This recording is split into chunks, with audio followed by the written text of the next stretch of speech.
It's now 11:02 a.m. and we're going to get started. Good morning, everyone. My name is Christian Burish, and I'm the coordinator of the Professional Development Core of the DaCCoTA. I'd like to welcome you all to our first clinical translational research webinar of the year, Writing for Publication. Our clinical translational research webinars are held monthly and cover topics of interest to the DaCCoTA community. Our webinars are recorded and available at the Pathfinder Learning Portal. If you'd like to be notified of upcoming webinars such as these, please subscribe to our listserv at the DaCCoTA's Pathfinder page. I'll have a link for you in chat. Now, I'd like to hand things over to Savannah Macias-Doherty, coordinator of the Pilot Projects Program. Thank you, Christian. So as he said, my name is Savannah Macias-Doherty, and I'm the coordinator for the Pilot Projects Program of the DaCCoTA. So writing for publication deals with the processes surrounding publishing research findings in peer-reviewed journals. We publish these articles to share findings with the global research community, receive feedback on our research, and overall contribute to the general body of knowledge. And to that end, we're joined by two librarians from the University of North Dakota Library, who are experts in this field and will take us into further depth, Brittany Fischer and Devon Olson.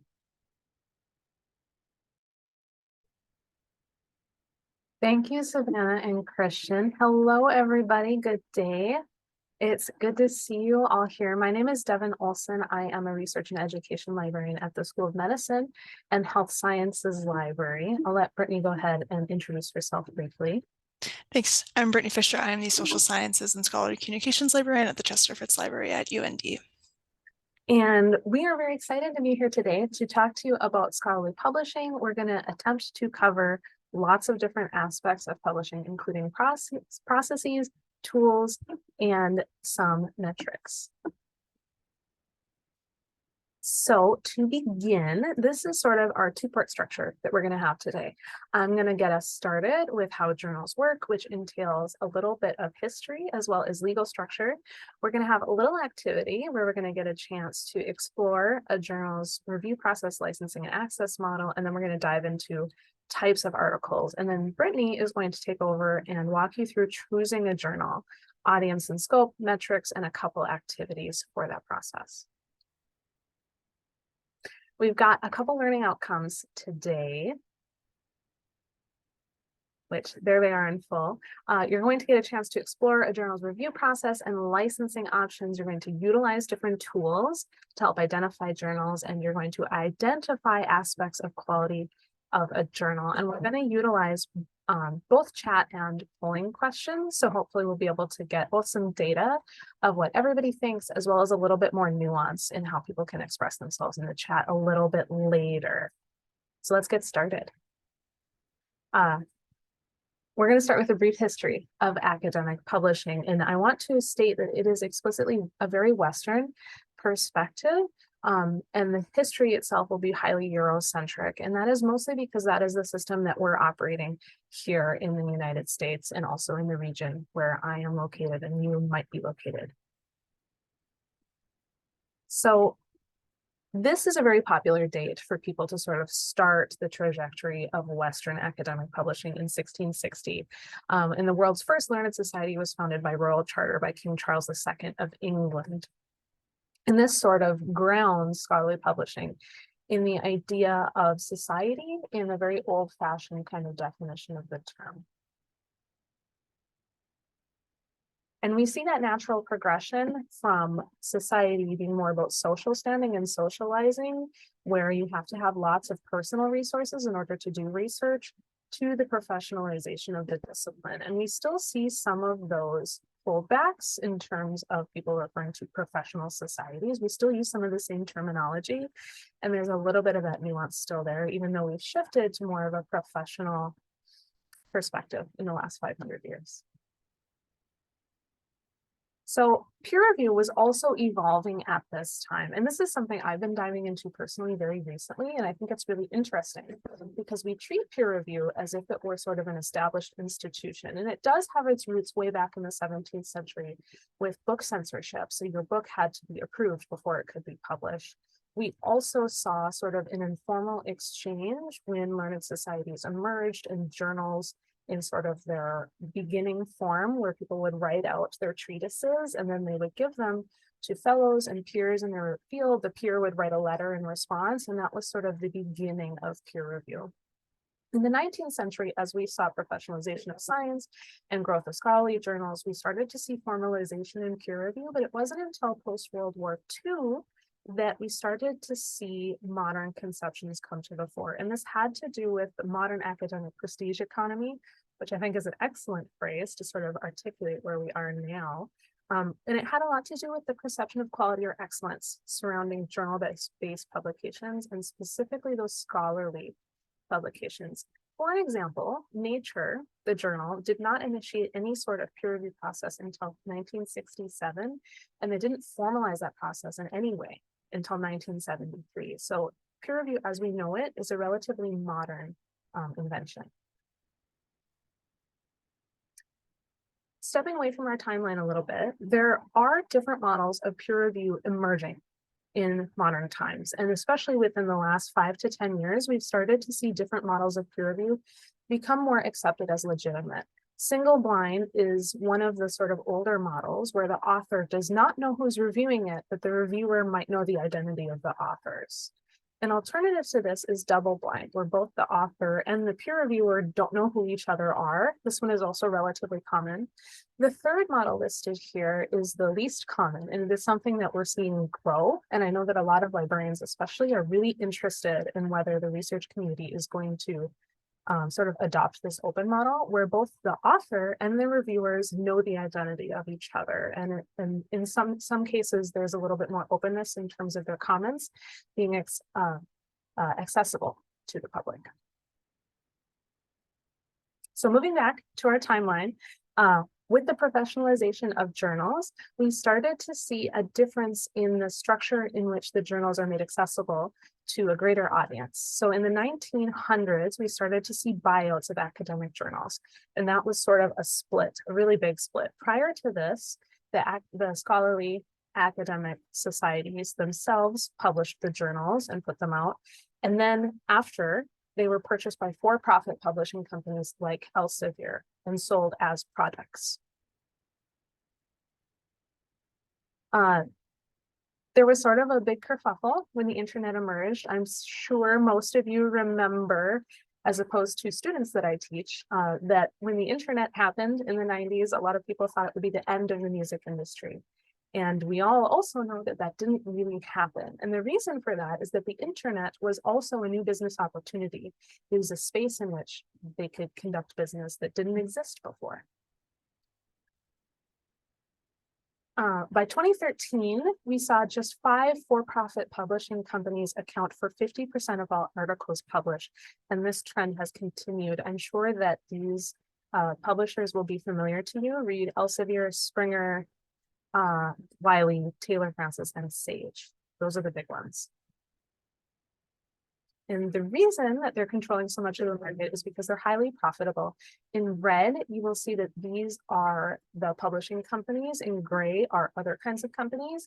And you can see that they have extremely high profit margins that are almost unheard of. Springer has a 37% profit margin. Elsevier has a 31% profit margin. Springer is bigger than Microsoft. Elsevier has more profits than Google. And that has to do with how journals are set up.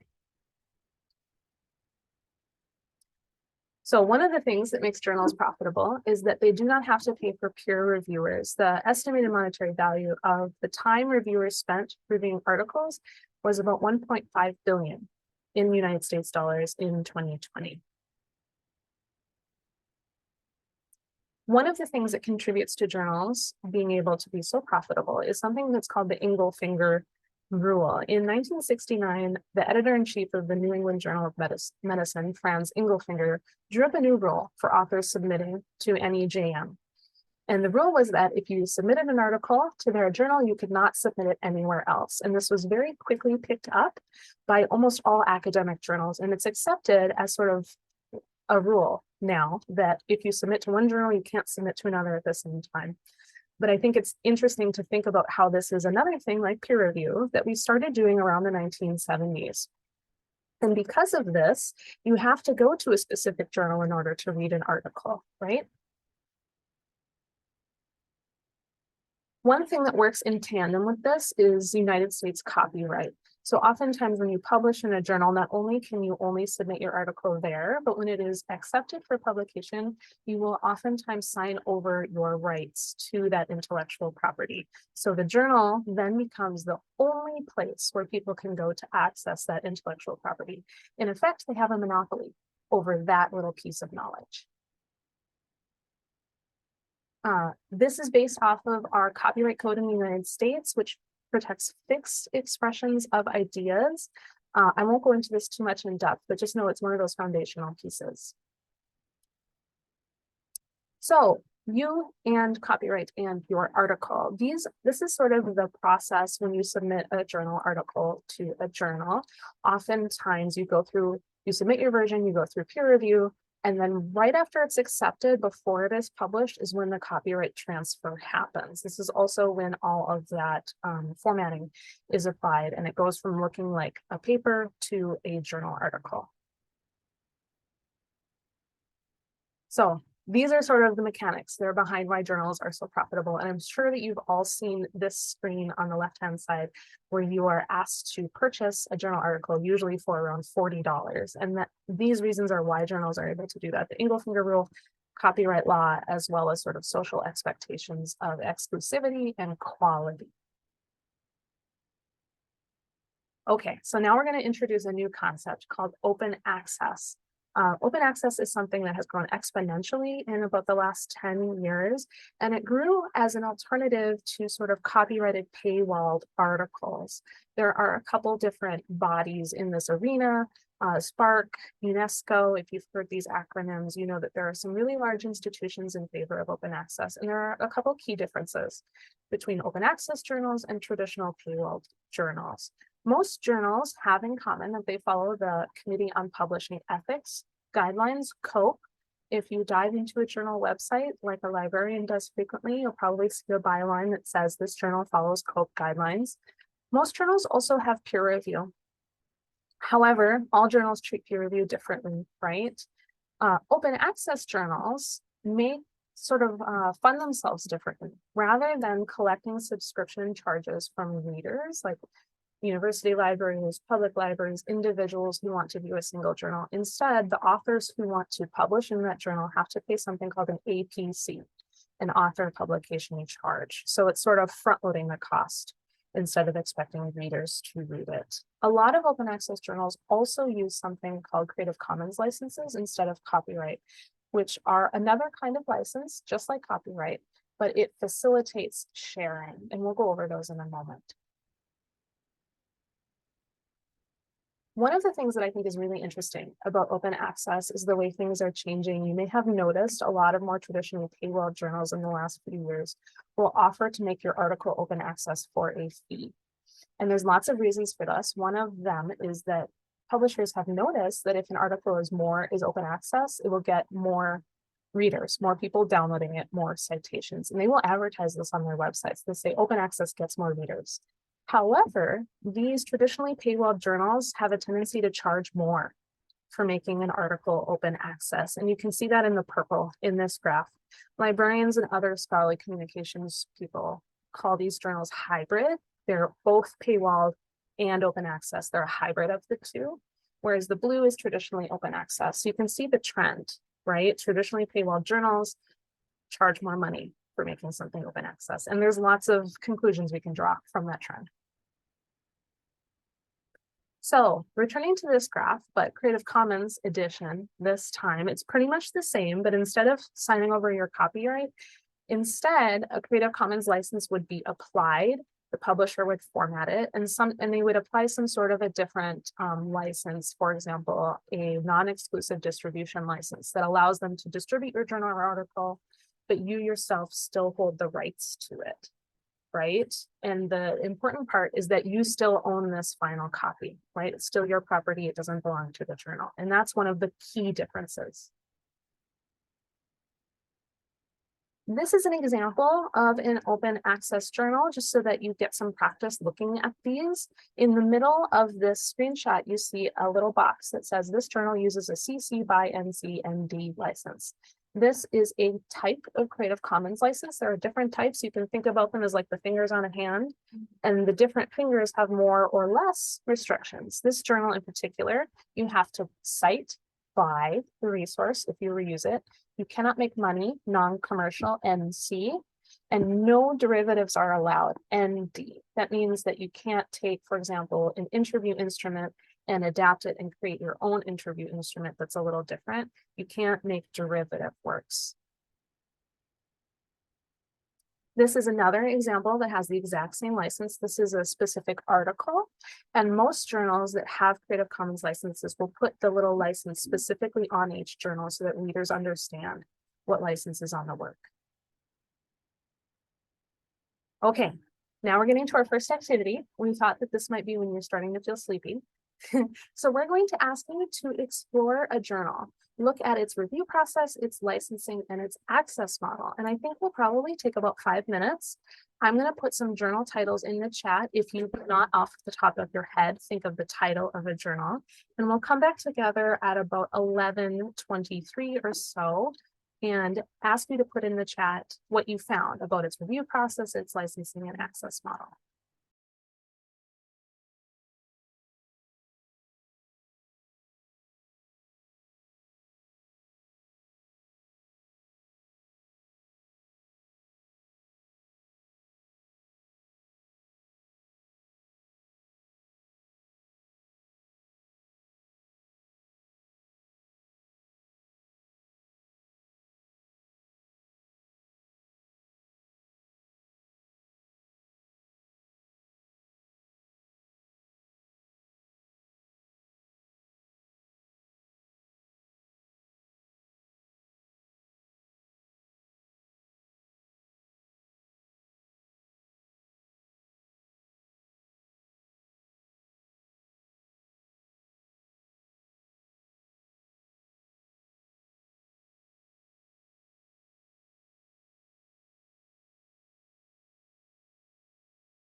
Okay, that was about 5 minutes. We have our first poll question for you all.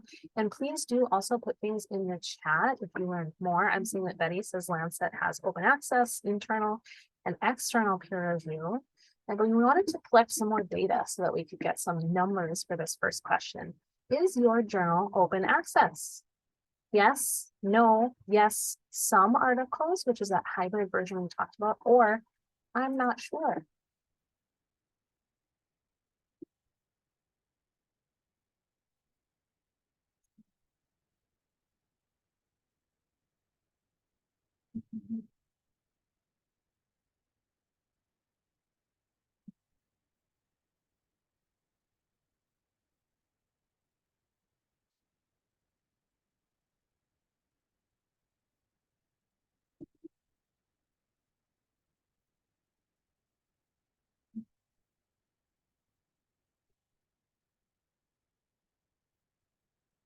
And then Christian, if you could share those poll responses with us as soon as everybody gets a chance to respond.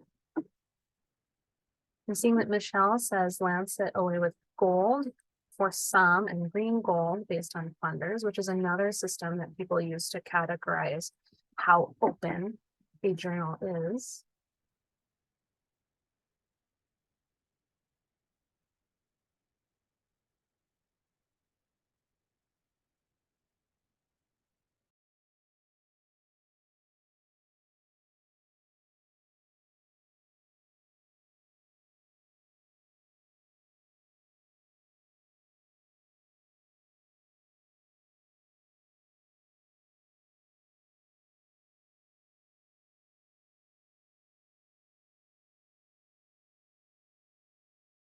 And I'm seeing Anu says American Journal of Public Health is open access for some journals. Absolutely. That's one of those hybrid journals that we've seen. And we've got 24 out of 40 responding. So please quickly go and answer if you want to answer that poll question, and then we'll be able to see our responses.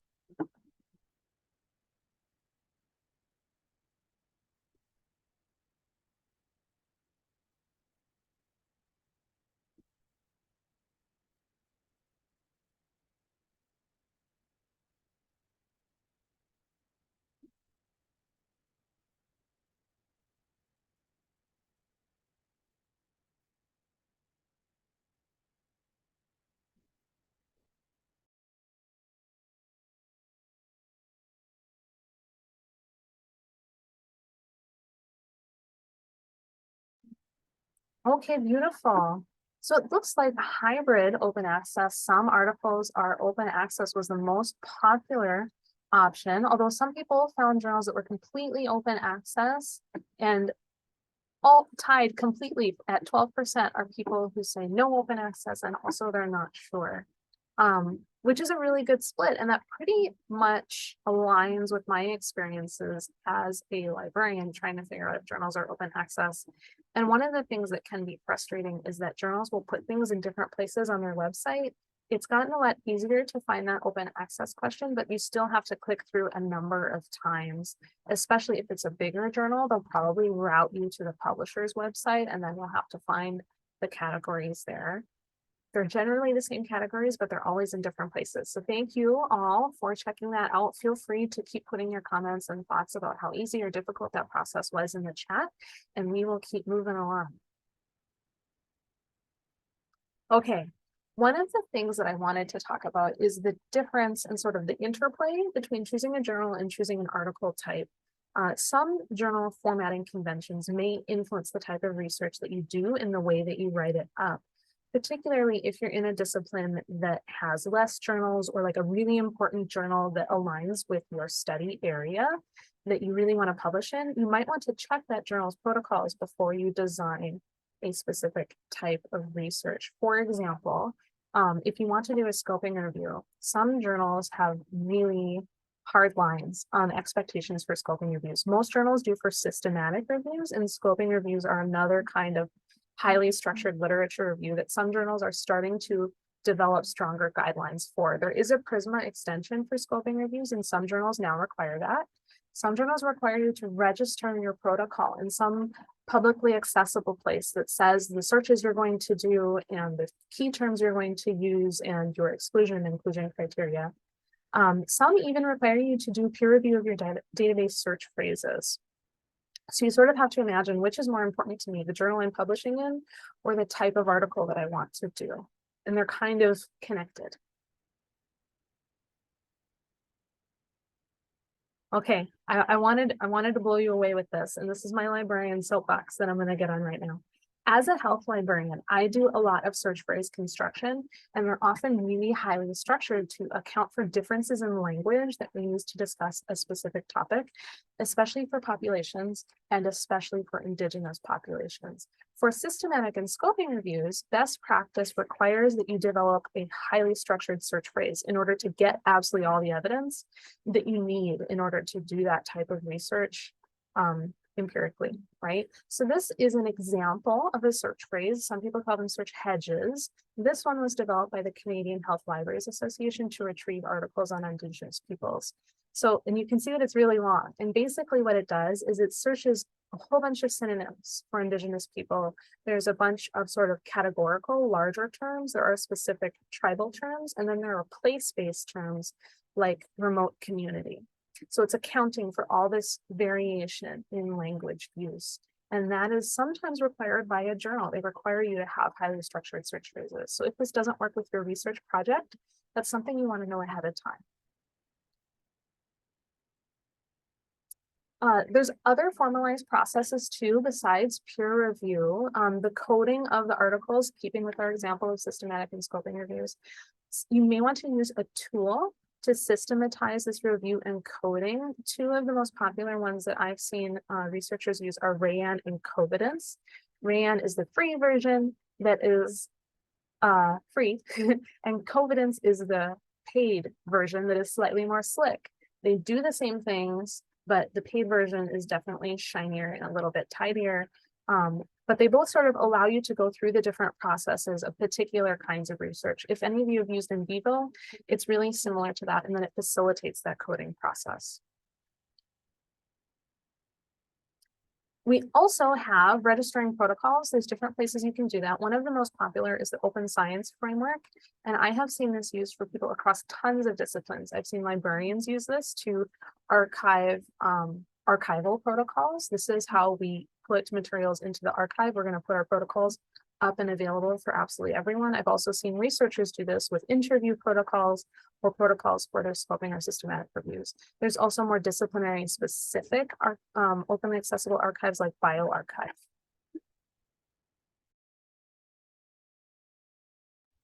Right, and I think this is where I kind of jump in. So now that we've talked about the publishing process, we're going to spend a little bit of time talking about what makes a quality journal and how you can identify journals to publish in. So ensuring that you've met all your requirements is a great first step in the publishing process. For example, there may be some requirements from your funding agency on if you need to publish open access.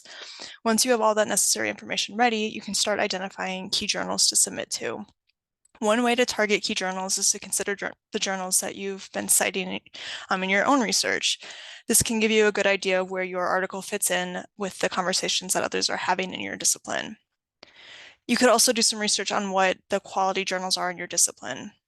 Journal finder tools like Ulrich's Web, which is a global serials directory that's a subscription-based resource, or the Elsevier Journal Finder tool, and the directory of open access journals can be helpful tools in this process. Journal Finder tools take the title of your article and abstract and tries to identify journals that match what you've entered. Keep in mind that they are sort of vendor specific. So for example, the Elsevier Journal Finder tool is going to find only Elsevier journals. And we will do a quick demonstration on how to use the Elsevier Journal Finder tool with an already published article so you can see how it works. So one moment while I kind of switch the screen share.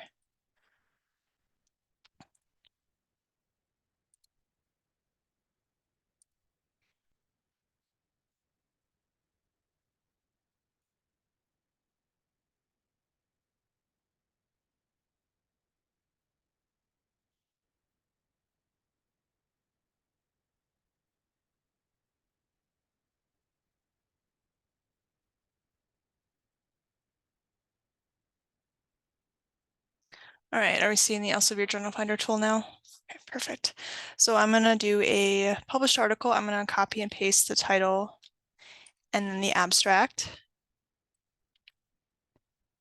And then I'm gonna go ahead and click this Find Journals, and so it's already picking up that it's in a published article and it tells me where it's at. But then if I scroll down a little bit, it tells me a little bit, or it gives me a couple of suggestions on where I can potentially publish in. So for example, it's picking up the Journal of Academic Librarianship, Librarian Information Science Research.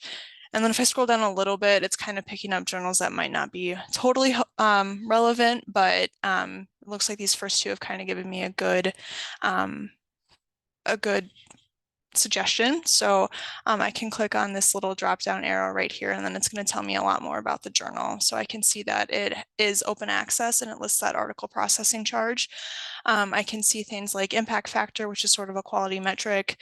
I can see the acceptance rate and then the time to publication, which are also kind of some factors when considering publishing. And then it also tells me the scope of the journal, which will be kind of important in identifying journals. And then it should give you a link to the journal webpage, which will then give you more information about it as well. So that's kind of a neat tool to use if you're trying to identify journals. And then there's also some for Springer and I think Taylor and Francis and Wiley as well.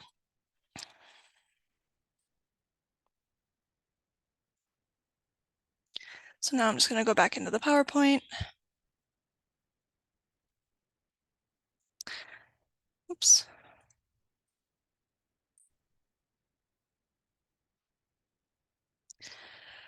So then I talked about journal impact factor and other quality metrics sort of in the journal finder tool, but these are metrics that can be used to identify a journal. You can also look at the authors that have published in the journals you're considering and then see how much of an impact they've had in your field and whether your research is of a similar level. Additionally, you may want to consider the time of publication. Each journal sort of varies on how long it takes for a decision to be made and for how long it takes to publish the article. And then keep in mind acceptance rates of the journals that you're looking at, and also be mindful of open access options and article processing charges and other fees. So now we're going to do another quick activity. We're going to use either the Elsevier Journal Finder or the Directory of Open Access Journals, and I will put those links in the chat. And if you just want to use these tools to either identify journals that match maybe an article that you have or a journal that fits within your discipline, and you can go ahead and type those into the chat.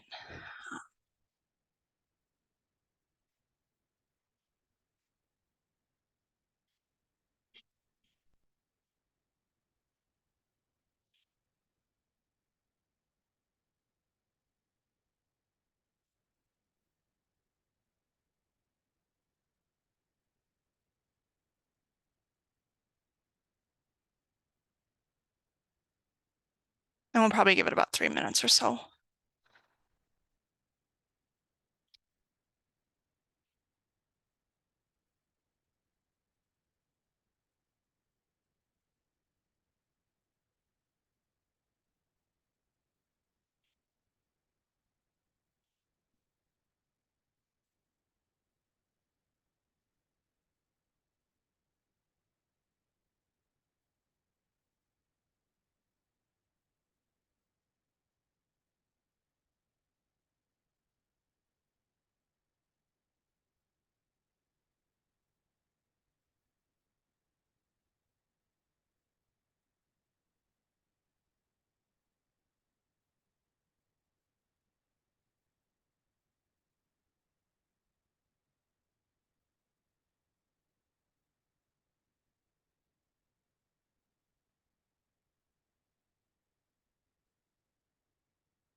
If you haven't, if you found one, if you could type it into the chat, or maybe we'll give it a couple more minutes.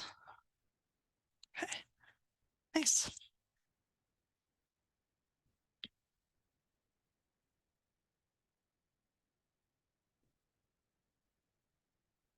Right.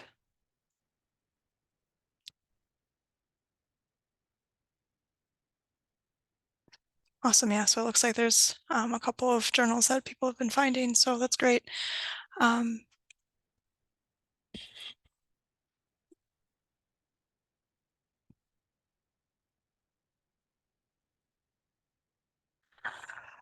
now we'll kind of talk about what makes a quality journal. A quality journal should be mainly scholarly. For open access journals, the journal should make content available without an embargo, so it should be almost immediately available.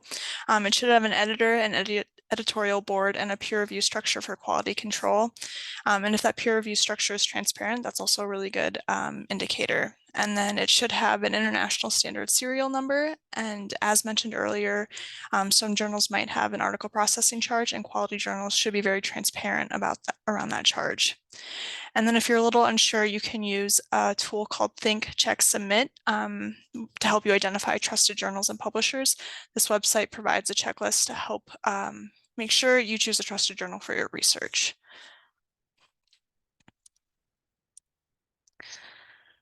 So now that you kind of know what a quality journal looks like, let's take sort of look at practical details of how you can assess that for yourself. Maybe you've heard of the term predatory publishing. This has received a lot of attention in the research community. There's concerns that things like author publishing fees incentivize the creation of low quality journals created to profit off money from researchers. While this can be an issue, problems of low academic rigor persist across academia regardless of the journal's funding models. Whether you choose to publish in a traditional journal or an open access journal, you'll want to assess the quality of any publication you consider. And here are some questions that you can kind of ask yourself. What is the journal's funding model? Does it incentivize a lack of rigor? What is the journal's review method? Is there a clear editorial board for the specific journal?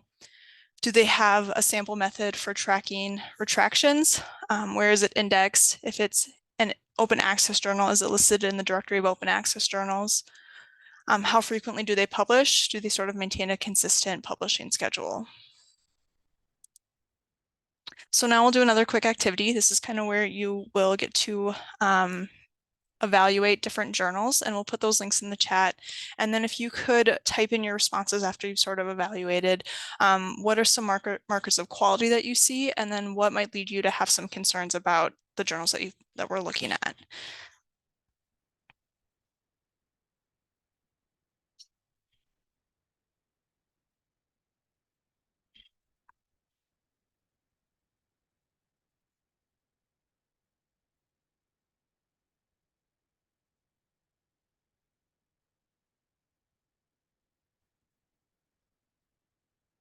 And we'll probably give it a little bit more time since this one's a little bit more in depth, but.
So it looks like there's a comment in the chat with Frontiers in Global Women's Health. There's a link to the editorial board and lists with contact information, was super accessible, took less than 2 clicks and was searchable. Yeah, that's a good indicator.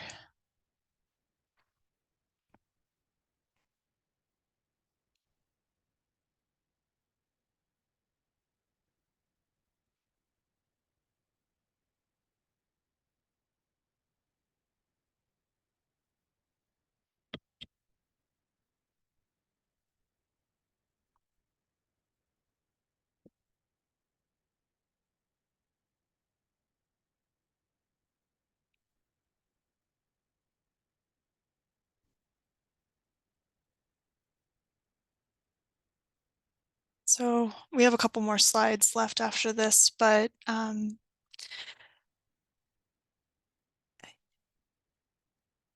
Would you like me to jump in? yes, please. Yeah. Okay, so I'm going to talk a little bit about one of these journals, the SMED.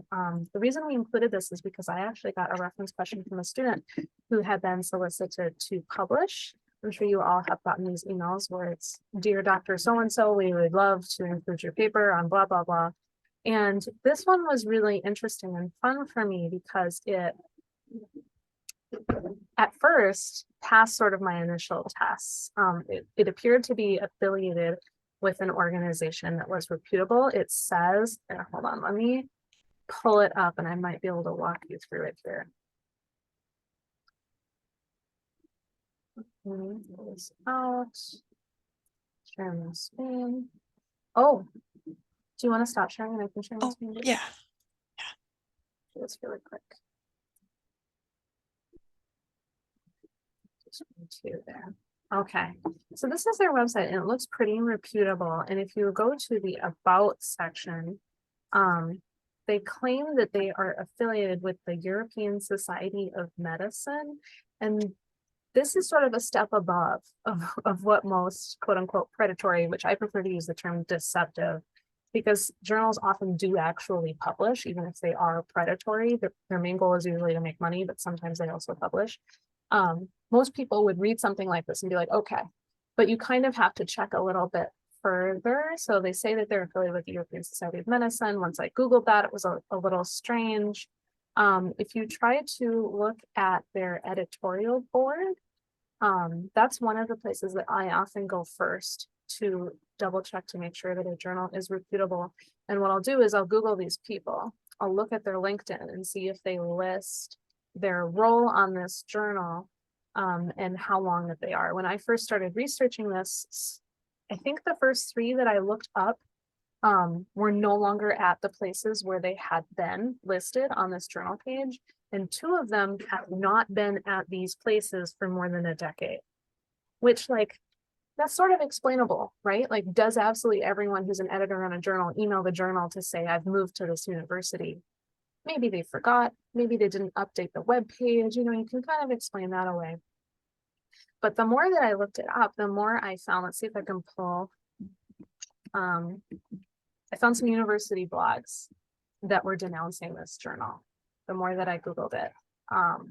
Here is one of them from Brown. And again, this is just really simple Googling, not a whole lot of fancy searching going on. But this is from the Office of Information Technology, so from IT at Brown, basically telling them to be really careful. If you receive a request, they say to report it as phishing. I found another sort of librarian-oriented website. I think, is it this one right here? Yes. And this is really interesting because they talk through a timeline of changes that this journal has made to their website, and they track them being in response to authors trying to get back their journal submissions.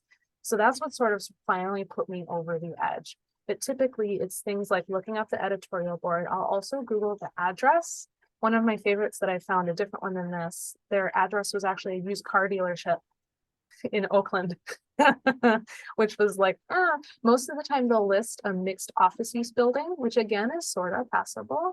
So it's sort of like a cumulative effect. Once these things start to stack up, that would be my advice to you, to sort of lean away from one of these. But I do think it's something we want to be careful with, because oftentimes journals that are from a non-English dominant country may look kind of flaky, and it's just because English is not their first language, right? And I don't think we should be knocking journals for not having good quality research just because they don't have an excellent English language editor. Maybe they're a new journal, they haven't been able to hire an English language editor yet. But it's complicated, and librarians think that it's fun to research these. So please forward them to your librarian. And so now I'll kind of go back into the PowerPoint and we'll talk about the last couple of slides.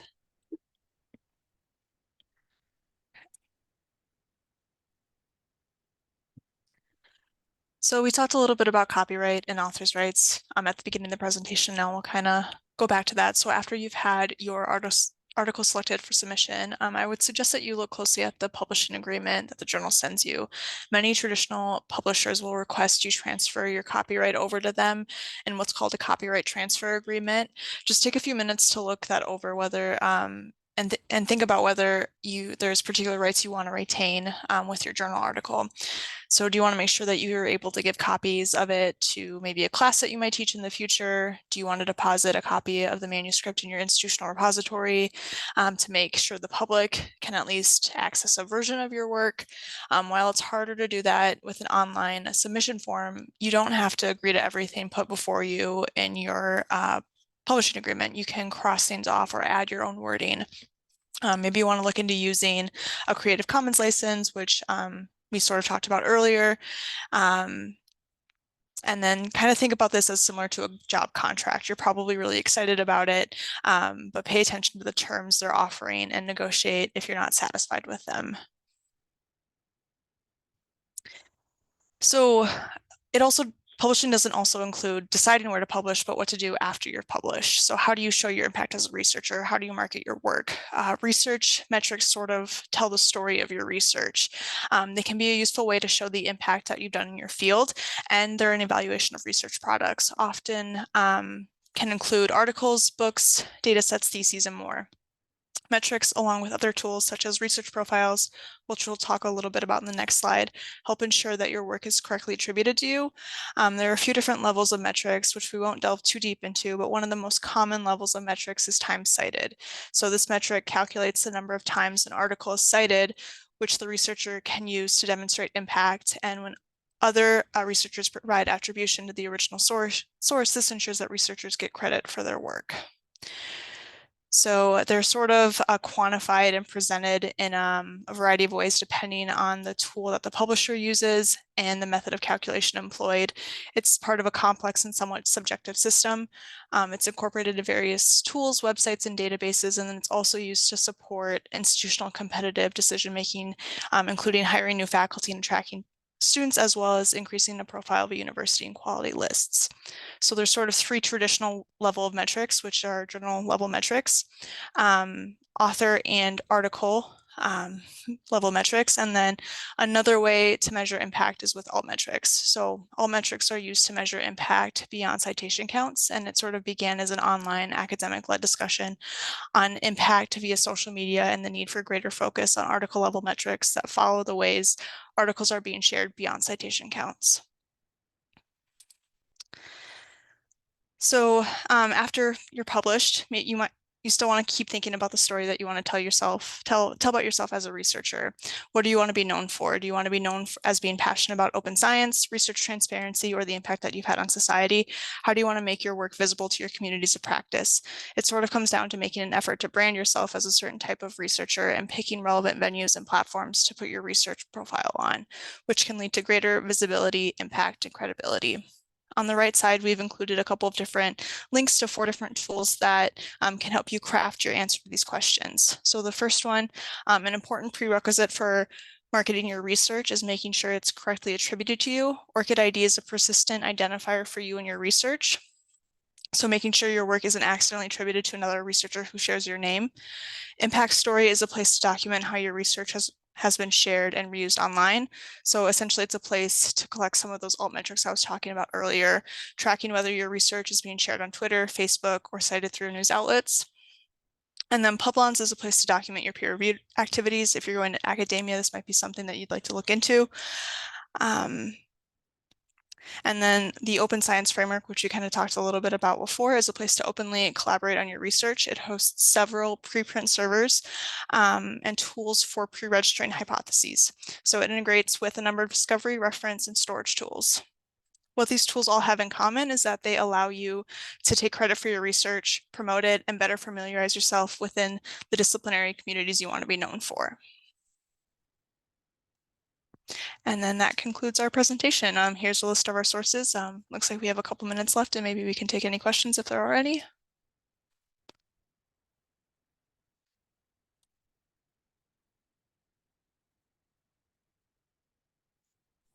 Hi, yes, I have a question. Every time I need to create a PMCID in the National Library, because it's the only way that our grant will be considered, and at some point they ask me if I will allow to release the right or whatever in certain time. And every time I have a doubt how to deal, because you have a certain compromise, how you mentioned before, in relation of what you are signed up when you will publish the paper, what is the right for you and what is the right of the editorial or whatever. When you are going to that point in general, is any way to figure out if you can be in a problem if you click, say, in 6 months, see in 1 year or whatever?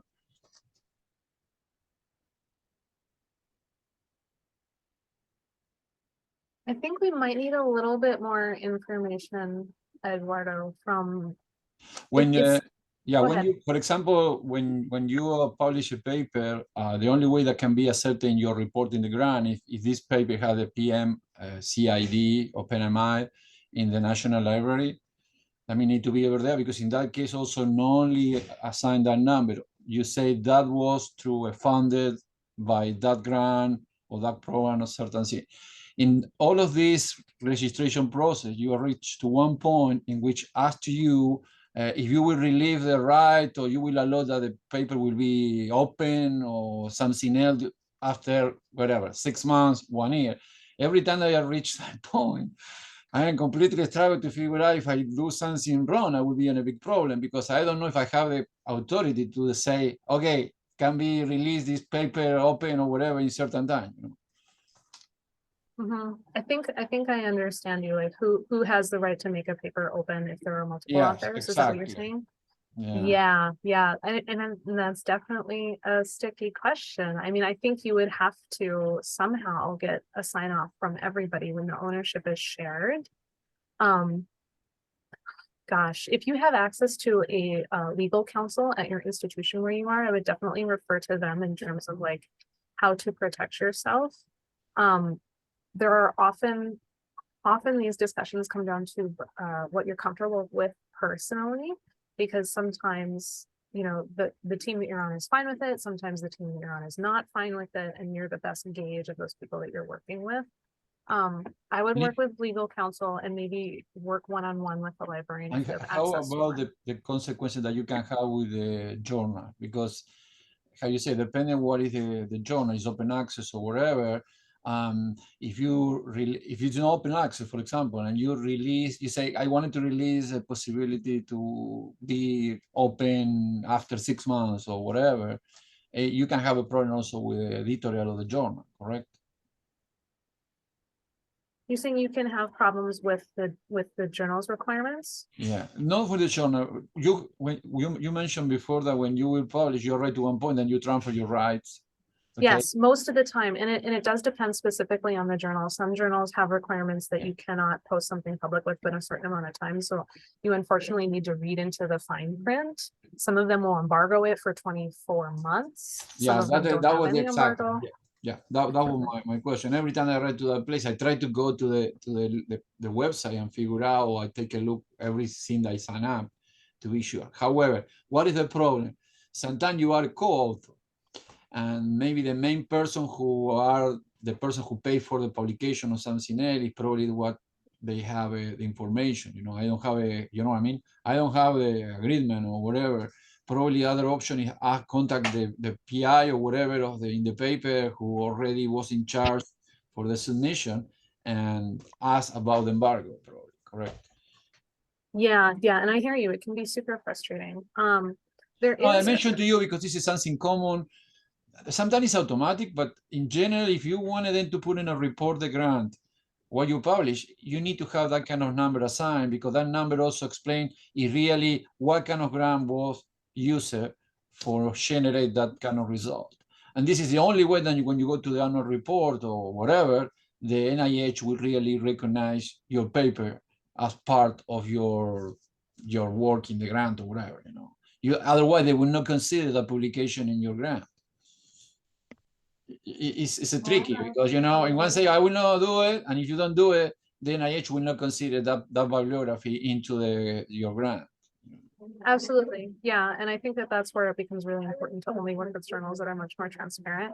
I am sharing, Eduardo, a link in the chat that might be helpful for you. Okay. Sherpa Romeo is a website that archives its journal reuse policies. You can search by journal and it'll tell you what their copyright policies are, because I know the journal websites themselves can be really difficult to navigate, but this is a website that is maintained by a community of professionals that archive those things. But I would highly recommend that you work with a legal counsel and a librarian. No, the reason I mention it because sometimes you do in collaboration also with other places, and the other places doesn't have that kind of requirement. Yes.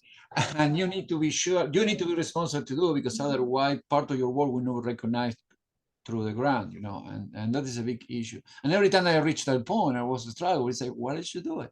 I don't have the right to decide if I will release the right in 6 months or 1 year or whatever, you know. But it's good your advice. I will take a look at all of this, you know, to be sure that, yeah. I've also included a link to that might be helpful. It's for an author's rights addendum. So that might be helpful too in kind of negotiating those rights. Yeah, but I would kind of echo what Devon said about talking with a librarian at your institution and also at the legal counsel. Yeah, especially I'm more concerned about how you deal with the editorial of the journal than probably, because here, if you have any issue, maybe you have a chance to talk with the legal department of legal staff or whatever. But if you go outside of an institution, maybe you'll be in a big issue. Okay, thank you. Thank you, Eduardo. I mean, your question is an excellent example of how sticky this can get, and it's super intimidating, and oftentimes people will just opt out instead of trying to figure all of this out. But there definitely are resources available. You can email either Brittany or I, and we would be happy to sort of help you figure out who you should even contact with your questions in terms of like, is this a librarian question or a legal counsel question? But we really appreciate you all making the time to attend today. You're gonna get a copy of our slides, I believe, and I'm gonna put my email in the chat. Please do feel free to reach out to me anytime. I try to respond, and thank you for your time.